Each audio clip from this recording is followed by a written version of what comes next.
6:58. Buenos días, dominicanos, dominicanas, ciudadanos, ciudadanas del mundo. Julio Martínez Pozo, los comentarios de los temas más importantes en el programa de mayor influencia de la radio y la televisión nacional. En este jueves 11 de octubre, año 2019, buenos días a todo el equipo del Sol de la Mañana. Buenos días, Marilena Núñez, Oli Matos, Anibel Carrosario, Eury Cabral, José La Luz, Melton Pineda. Buenos días a doña Consuelo Desprader, que nos acompañará en el día de hoy. Buenos días a todo el equipo de 5 a 7 de la mañana. Buenos días, Humberto Paniagua, Andrés Martínez, Luis Ramírez, Daris Herrero, Joselito Félix. En Santiago de los Caballeros, Ramón Paulino, así late la ciudad corazón. Manuel González Manegonte, nuestro catedrático del sector agropecuario. Buenos días a Rafael Díaz, nuestro cronista deportivo.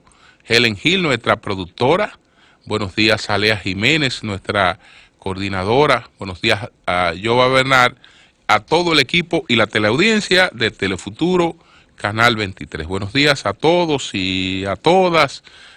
Pues recordar que hoy será, como lo decía un poquito más temprano Rafaelito Díaz, la inauguración del torneo de baloncesto superior de Santo Domingo Oeste, el principal torneo de baloncesto superior de la provincia de Santo Domingo. A partir de hoy, pues el mejor baloncesto de la provincia de Santo Domingo en el Polideportivo de Las Caobas. Ahí pues estaremos una vez más contribuyendo con esta actividad que por segundo año consecutivo estamos presidiendo. Ahí estarán los equipos de El Hoyo, que fue el campeón del año pasado, Las Palmas, el equipo de las Caobas, estará el equipo de Mano Guayabo y estará el equipo de Buenos Aires participando en este campeonato.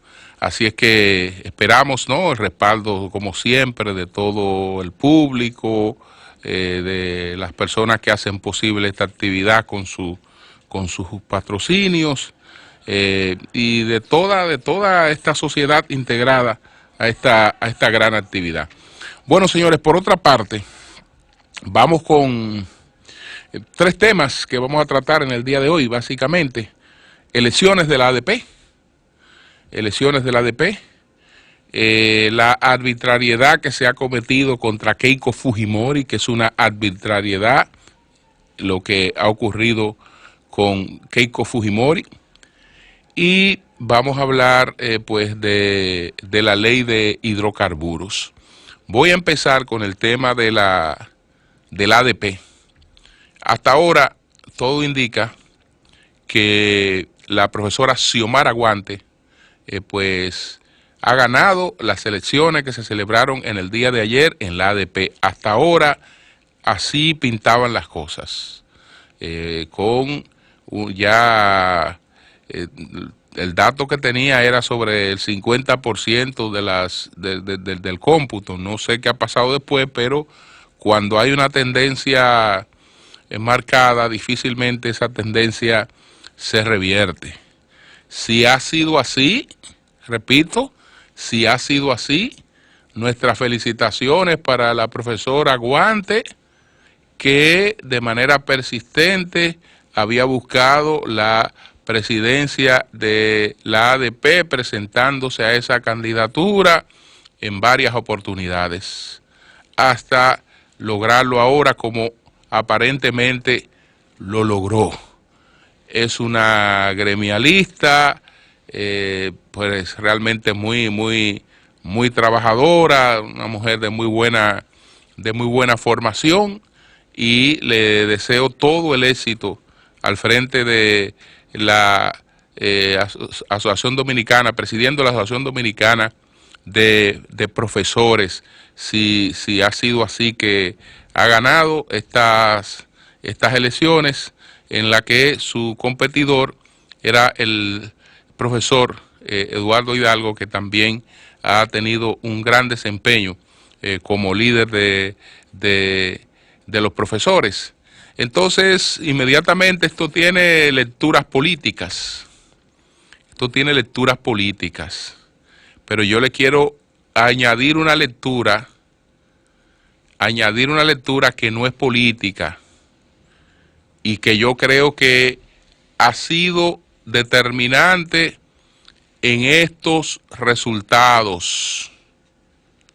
Ha sido determinante en estos resultados. Porque si Xiomara Guante ganó las elecciones en la ADP, Xiomara Guante para ganar las elecciones en la ADP necesitaba votos de quien tiene la mayoría de los profesores.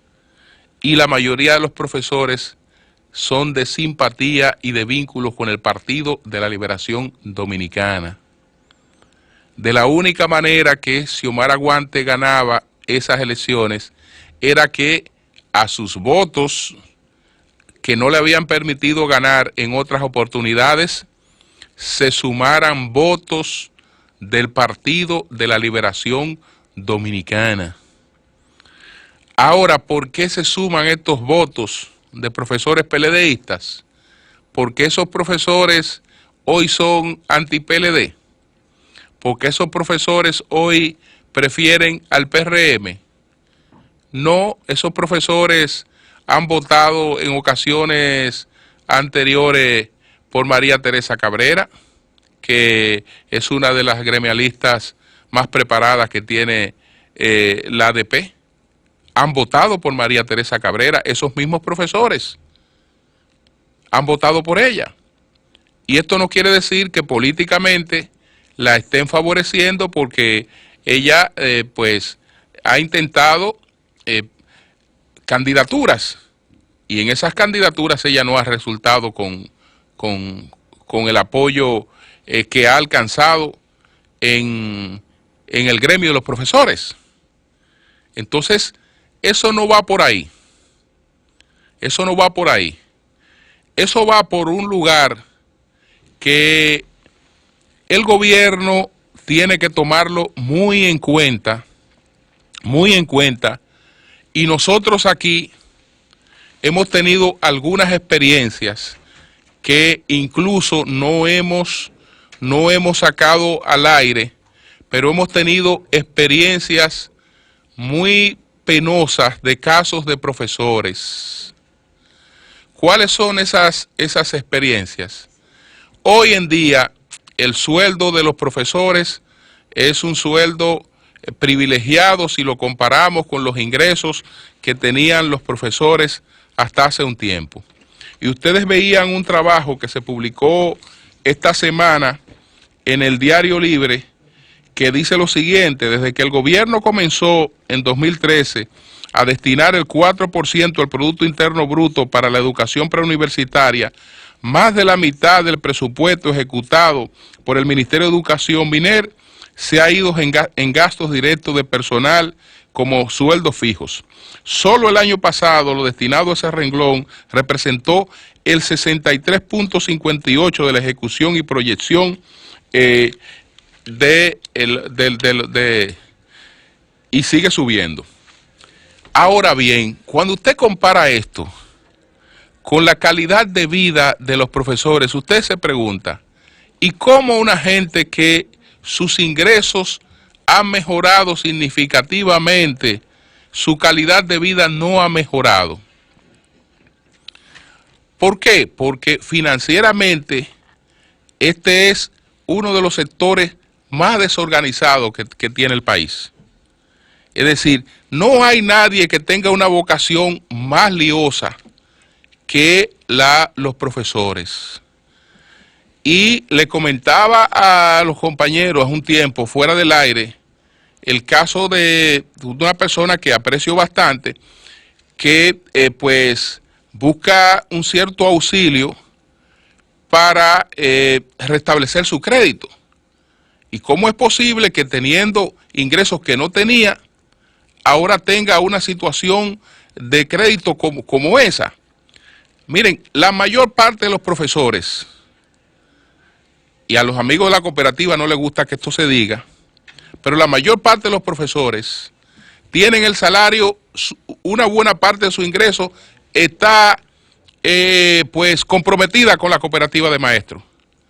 Y lo que no está comprometido con la cooperativa de maestros está comprometido con 80,000 prestamistas. Entonces, aquí se decía hace un tiempo que los bancos, un saludo a doña Consuelo, que ya está por aquí con nosotros, tal y como anunciamos, se decía que los bancos, pues, iban a buscar ahora a los profesores porque los profesores tienen mejores ingresos y que ellos iban a competir. No, no, no, a los bancos no les interesa prestarle a los profesores. No les interesa. ¿Por qué? Porque los profesores están cobrando 10 pesos. Están cobrando 10 pesos y si hay una farmacia que pueden ir a buscar Pampers, van y buscan Pampers y entonces salen a venderlo detallado. Si hay un centro comercial que le da abanico, van y buscan el abanico y salen a vender el abanico, y salen a vender esto y salen a vender lo que fuere. En definitiva, ¿qué es lo que pasa? Que tienen mayores ingresos, pero como no han tenido una reorganización financiera, la mayoría están ahorcados. Y ese ahorcamiento produce inconformidad. Entonces, ellos saben que hay un 4% ahí disponible. Entonces, usted sabe qué es lo que representa esto que ha pasado en la ADP. Que el profesor, siendo PLDista, siendo PRMista, siendo lo que fuere, ahora lo que viene es por más. Es decir, están mejor pagos que nunca, pero lo que están recibiendo por la desorganización financiera de una buena parte de ellos, no les ha resuelto la vida, y entonces entienden que el gremio tiene que presionar por nuevos aumentos. De manera que preparémonos, si ahora estamos hablando de que un 63% de lo que se invierte en el 4% se va en pago de personal, con todas las presiones que vendrán, porque para eso que se están preparando, es decir, ellos vienen por más. Y desde luego que con Hidalgo, por más luchador que fuera Hidalgo, por más luchador que lo fue, que miren la situación que se creó de conflicto con el Ministerio de Educación por las reivindicaciones de los profesores, pero ellos saben que con Hidalgo los reclamos podían llegar hasta cierto nivel de racionalidad, pero no hasta donde es la aspiración de la mayoría. Entonces preparémonos porque la paz laboral en la escuela pues va a estar ahora pues más puesta en riesgo, pero es esa situación. De manera que si el propio gobierno y educación no prevén los mecanismos de reeducación financiera de los maestros, vamos a tener esta situación. Y bueno, esa es la costumbre también, porque eso es lo que pasa con los incrementos de presupuesto de la universidad, que de que hay 2 centavos, inmediatamente los profesores lo quieren, y lo quieren los empleados, y lo quieren esto. Entonces, los maestros quieren más. Los maestros quieren más y los maestros vienen por más. Vienen por más y ustedes verán ya cuando esto se pueda materializar, ya si ha ganado Xiomara Guantes, que lo merece. Realmente lo merece porque es una luchadora, es una gremialista, y bueno, ella buscó eso, como decía en principio, creo que ha sido candidata 4 veces con esta. Entonces, bueno, bienvenida a Xiomara Guantes a esta oportunidad que aparentemente le han dado los profesores en las elecciones de ayer. El sol de la mañana, el sol de la mañana. ¿Por qué yo considero que es una arbitrariedad el apresamiento de Keiko Fujimori? Porque para poderlo hacer, se alega que Keiko Fujimori representa peligro de fuga. Y lo que ha dicho pues la Fiscalía de Lavado de Activos, y lo acogió el juez Richard Concepción Carhuancho, lo que acogió fue que Keiko, que es una legisladora, representa peligro de fuga. ¿Por qué Keiko representa peligro de fuga? Porque dice la Fiscalía que ella pues encabeza una organización criminal. Pero ¿cuál es la organización criminal que encabeza Keiko Fujimori? La organización que dice la Fiscalía criminal que ella encabeza es su partido, el partido Fuerza Popular. Entonces, llega al extremo de decir que una de las pruebas que deposita es la siguiente. Dice que esta organización criminal, que es el partido de ella, Fuerza Popular, tenía entre sus fines obtener el poder político.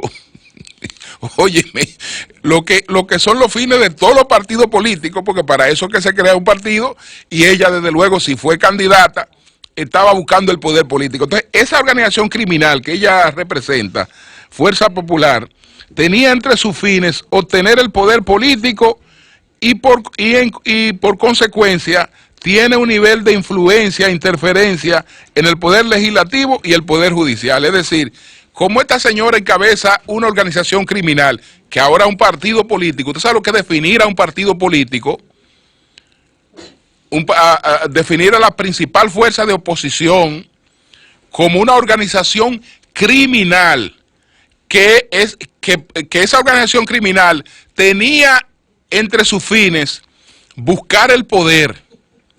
Entonces, parte de las pruebas que están depositadas para demostrar que ella estaba buscando el poder son sus actos de campaña. Son sus actos de campaña, su mitin y todas sus cosas. Esas son las pruebas de que esa organización criminal se preparaba para alcanzar el poder, pero no alcanzó el poder, y la organización criminal alcanzó diputados.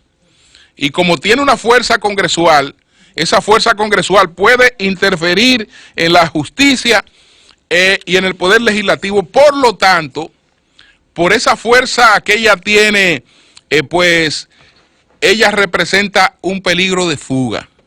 Y por eso una legisladora activa, que la gente ve que eso está pasando en Perú, pero ya sabemos cómo las cosas se reproducen. Es una legisladora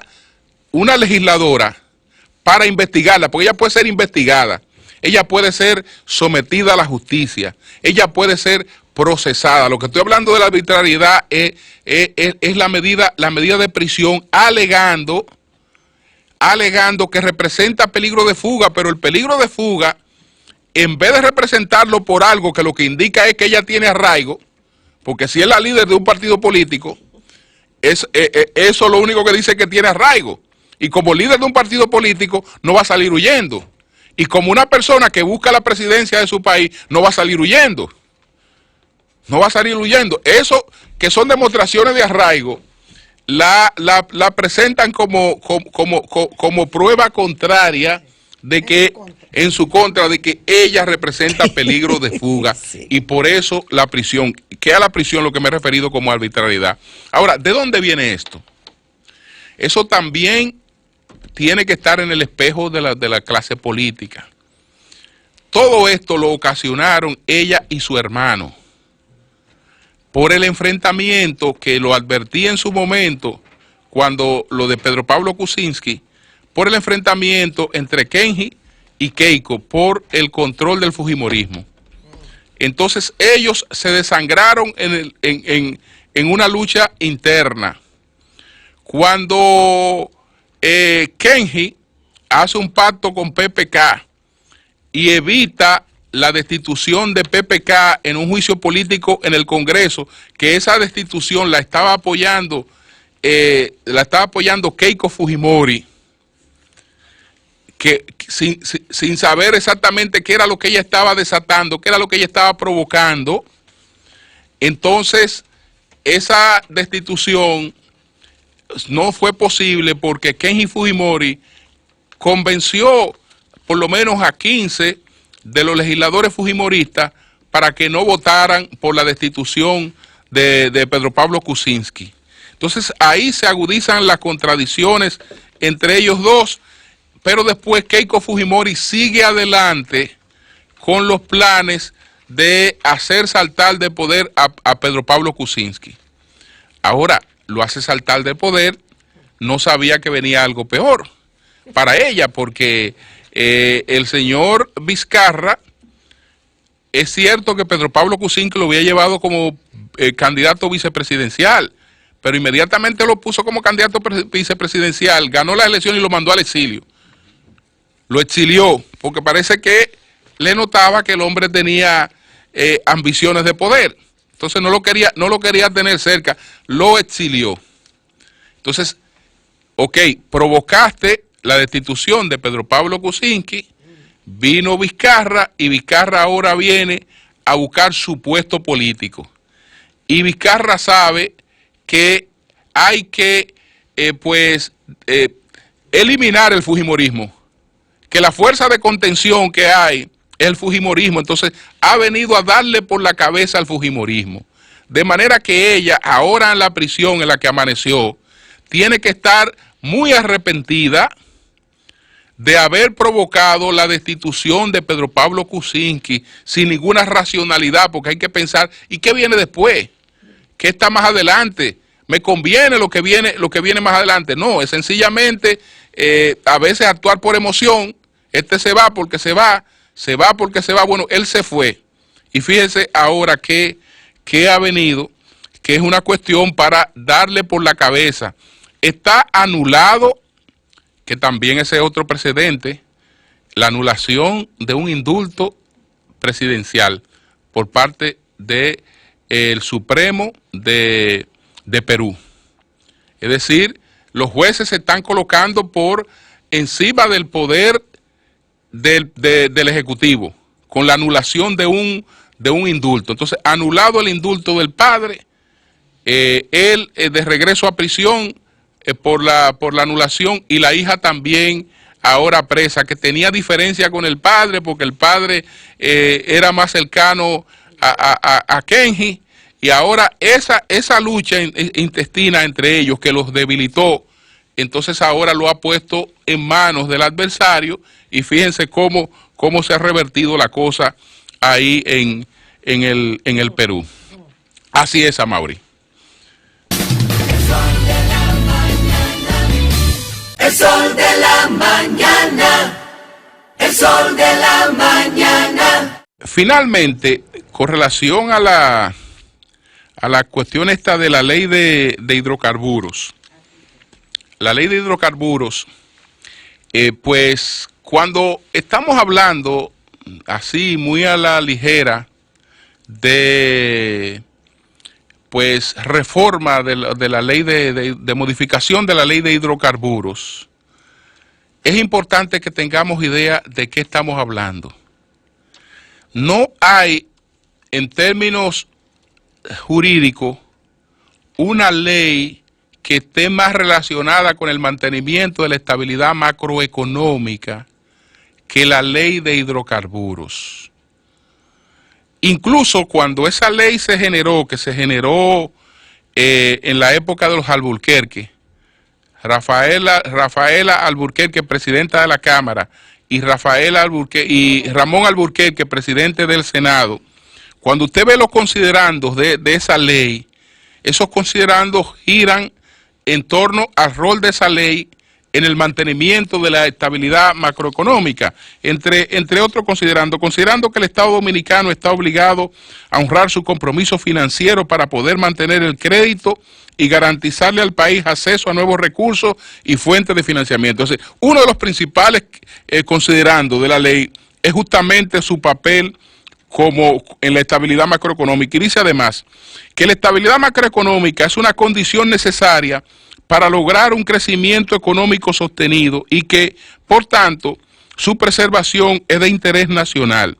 Considerando que para garantizar dicha estabilidad macroeconómica es necesario hacerle frente a dicho compromiso con fuentes de ingresos del Estado que no generen una expansión monetaria y que desencadenen efectos adversos al buen desenvolvimiento de la economía del país. Que el mecanismo de recaudación fiscal establecido administrativamente mediante el llamado diferencial del petróleo implica un alto grado de discrecionalidad. Eso era lo que sustituía esa ley, pero ustedes ven que la mayor parte de los considerandos de la ley giran en torno al papel que la ley tiene como mantenedora de la estabilidad macroeconómica. Pero ¿qué pasa? Que en verdad ya la ley fue modificada. Decimos que se trata de la ley de hidrocarburos y hablamos de la ley de hidrocarburos, la que es la 112-00, pero la que no ha puesto a pagar cara la gasolina no es la ley de hidrocarburos. La que no puso a pagar cara la gasolina fue la reforma tributaria que se hizo en el año 2005, que modificó la ley de hidrocarburos. ¿Por qué? Porque la ley de hidrocarburos, esta ley de hidrocarburos, que es la que decimos que no sirve, que hay que modificar, apenas le establece 18 pesos a la gasolina premium. 18 pesos, que es la que más paga en esta ley. La ley de hidrocarburos le establece 18 pesos a la gasolina premium. Ahora, ¿qué pasa? Con la entrada en vigencia del Tratado de Libre Comercio, ustedes saben que se cayeron los aranceles de las aduanas, pero también había una comisión cambiaria que se eliminó y habían varias fuentes de ingresos que tenía el Estado que la eliminó. Al eliminarla en el año 2005, entonces, pues se buscaron por todas partes cuáles eran los posibles mecanismos para sustituir esos ingresos que el Estado había perdido. Y ahí entonces es que se produce esta ley que ya fue, esta ley que es la ley que modifica la ley de hidrocarburos, y entonces establece un nivel de tributación mayor que el establecido en esta ley. Ahí se produce el artículo, por ejemplo, la ley 557-05, artículo 25. Se modifica el artículo 1 de la ley 112-00 de fecha 8 de diciembre de 2000 sobre hidrocarburos, que establece un impuesto al consumo de combustibles fósiles en lo relativo al gasoil premium y al gasoil regular de uso general, identificados con el código arancelario, y ahí está el número del código arancelario, etcétera. Entonces, a partir de ahí, de manera tal que el impuesto por galón se establece en 13.95 para el gasoil regular. Entonces, para los otros, para la gasolina, para el gasoil premium 18 y pico, y para la gasolina también regular se aumenta, y la gasolina premium pasa a un impuesto sobre los 50 pesos que lo está en esta ley. Así que no es la de hidrocarburos ya, no, es la reforma fiscal del 2005 la que establece estos impuestos con un acuerdo también con el Fondo Monetario Internacional. Entonces, ¿qué significa modificar esto? Bueno, modificar esto significa que todos los acreedores internacionales de la República Dominicana y la calificadora de riesgo dirán lo siguiente: bueno, ¿qué pasa con un país que tiene un mecanismo seguro de pago de su deuda? Un mecanismo con un cash flow seguro, porque nadie coge gasolina fía, la gasolina no la fían. Lo más que usted puede ir con una tarjeta de crédito, y la tarjeta de crédito es al cash, porque la gasolinera cobra su dinero seguido. Si el que pagó con la tarjeta de crédito después no paga la tarjeta de crédito, eso es un problema que tiene con el banco, no con quien le vendió la gasolina. Es decir, la gasolina no se fía. Cuando una empresa pues compra combustible, lo tiene que pagar con anticipación para poder tener los tickets de combustible. Eso es pagado con anticipación. Eso tampoco hay crédito. tampoco hay crédito. Es decir, estamos hablando de un dinero constante y sonante. Entonces, este país tiene un mecanismo de recaudación constante y sonante para cumplir conmigo, que soy su acreedor, que soy su tenedor de bonos, que soy lo que sea. Y ahora ese país lo va a cambiar por un mecanismo de cierta incertidumbre. ¿Qué pasa con la calificación de riesgo del país? Inmediatamente la calificación de riesgo del país se altera.